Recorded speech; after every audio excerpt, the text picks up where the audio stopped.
ননদ আমার জন্মদিনে ছোটোখাটো একটা অ্যারেঞ্জমেন্ট করেছিল। তার ভিতরে যে আমার হাজব্যান্ড আমাকে এভাবে সারপ্রাইজ দেবে আমি কল্পনাও করিনি। সারপ্রাইজ তো দূরে থাক, সে আমাকে গিফট দেয় হয়তো বছরে কোনো একদিন, দিলে দিল, না দিলে নাই। যাই হোক, সকাল থেকে আমি জেনারেলি যেগুলো করি সেগুলোই করতেছিলাম, তেমন কোনো প্ল্যান ছিল না। আমি ভেবেছিলাম এবার আমার জন্মদিনে কিছুই করা হবে না। আমার ননদিনীও বাসায় চলে গিয়েছিল। আর এগুলো হচ্ছে সকালবেলা লাবিবা আমাকে গিফট করেছিল, সেগুলোই খুলে দেখতেছিলাম যে কি কি গিফট করলো। ও যেহেতু অনেক ছোট মানুষ হিসাবে অনেক ভালো কিছু দিয়েছিল, আমি অনেক বেশি খুশি।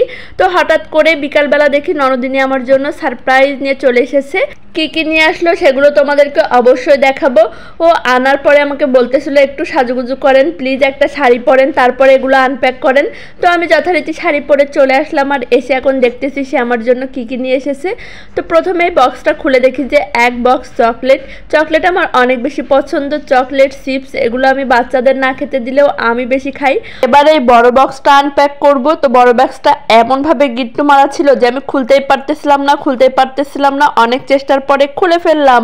এর ভিতরে ছিল একটা বার্থডে কেক। কেকটা কিন্তু অনেক বেশি সুন্দর ছিল আর খেতেও কিন্তু অনেক বেশি মজা ছিল। ওয়াও, দেখেন কিভাবে আমার কেকটা নষ্ট হয়ে গেল, খুলতেই এক সাইড থেকে লেগে গেল। আর এই ছিল আমার ফাইনাল কেক। দেখো কেকটা কেমন হয়েছে অবশ্যই কিন্তু কমেন্ট করে জানাবা। কেক আর চকলেট আমি পাশাপাশি রেখে পিক তুলতেছিলাম। হাজব্যান্ডকে বলেছিলাম পিছন থেকে একটু ভিডিও করতে, দেখেন এক জায়গায় দাঁড়িয়ে আছে আমার পিছন দিক থেকে নিয়ে, আর আমি তো ভাই কেক হাতে নিয়ে বসে আছি।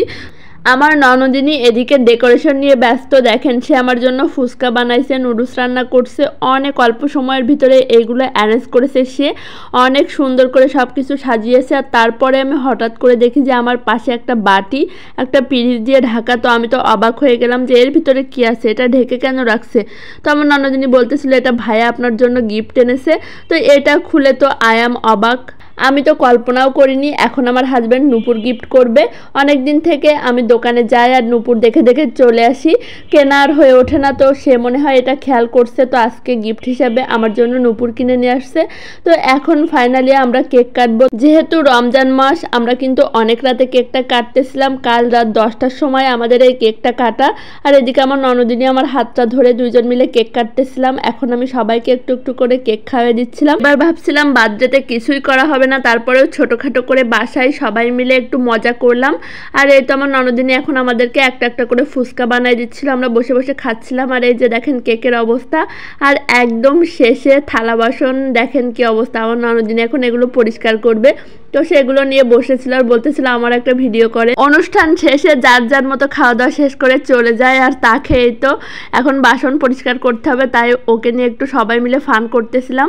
তো তোমাদের কাছে কেমন লাগলো আমাদের বার্থডে পার্টিটা অবশ্যই কিন্তু কমেন্ট করে জানাবা। আজ এই পর্যন্তই, আল্লাহ হাফেজ।